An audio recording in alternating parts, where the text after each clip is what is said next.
to Francis von Zerneck'S, head full of useless information about movies. I am your host today, Meredith Monroe, and our guest, yes, thank you very much, Francis von Zerneck himself. Oh my God! I can smell it from here. I don't know why I just did that. Yeah, that was like 6 doses. Anyway, we were talking about his process as a writer and director, and I'm always interested, and I get inspired by people who can do what you do. I mean, a writer, director, editor, actor, podcaster. To be able to do all of those things and switch gears. Well, you've edited. I'm sorry, you're not technically an editor, but you've done it. And I'm always fascinated by people's process. And we were talking about how you get into writing, and so please continue. Well, yeah, we were continuing the after show video number 1. It was a new project that he's written. Waiting period. Waiting period. I watch the silliest things sometimes, but because they hit me on such a primal emotional level on what's going on with me at that time of the writing the script and what I'm trying to say with this particular story. I kept watching Rob Zombie's Halloween, the first 40 minutes with young Michael Myers, and what I would do, for some reason, I saw it, and that first 40 minutes hit me so hard that I'm embarrassed to tell you how many times I watched it in a theater. I went to see it. I'm not going to say Tell. No, Come on, you can't give us that. A lot. A lot. And I would go every day and watch and go pay the money and sit in the second, third row and watch just the first 40 minutes, and then leave, and then sometimes come back later that day. But what happened was that now movies are released for a very short amount of time in theaters, so I would have to chase the movie. Theater. And I first started seeing at the ArcLight, then I had to go to Burbank, which is where I live, so that was convenient.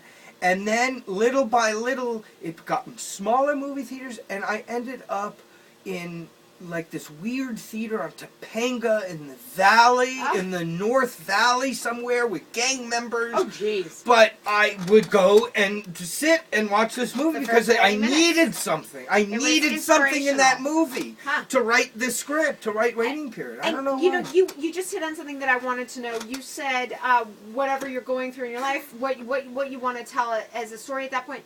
When you come up with what you're wanting to write, do you start with a character that you're hearing a character's thoughts or talking, or is it more that you're wanting to convey something, a story or a moment or a feeling? What is it that inspires you to actually come up with the characters in the story?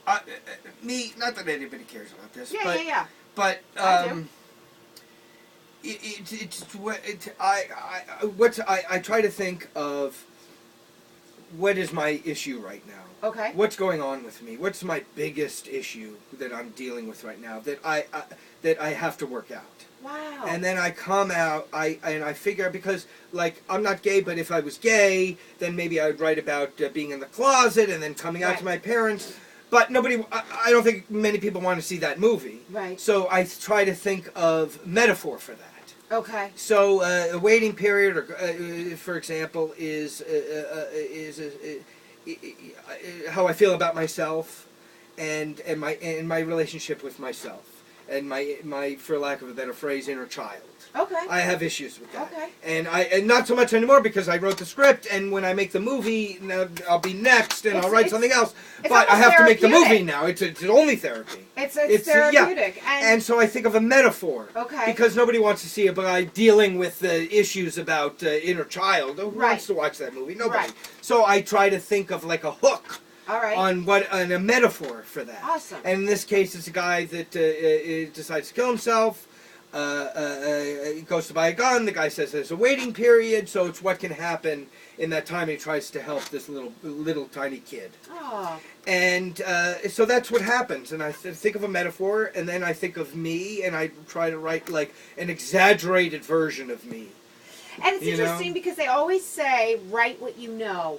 And so that's interesting. You're basically Well, I mean, going with that yeah. formula, writing with what you know, with what you're going through, and then it's going to, because it's a personal experience for you and it's resonating with you, you're going to connect to the audience. So if you're writing a spy picture, you know, it's really, it doesn't matter that it's a spy movie. You don't Right. have to know about No, being a spy. no. It's you're actually, again, to the gay thing, Right. to coming out.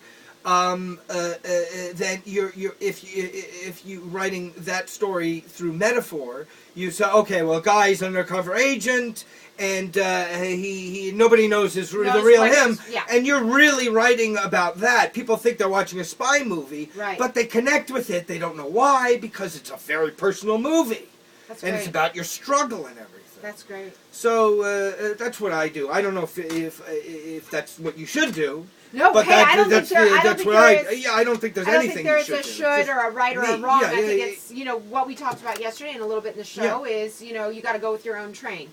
And what works for you, and you'll resonate with some people and you may not resonate with There others. you go. Yeah, you can only make the movie that you want to see. Right, That's right. all you can do. Right. Yeah. Yeah. Amazing. Yeah. So Good. yeah. Congratulations. Thank I you. can't wait. All right. Should we end it? You're the boss. I don't know. All right. That's a wrap. Thank you. And I winked.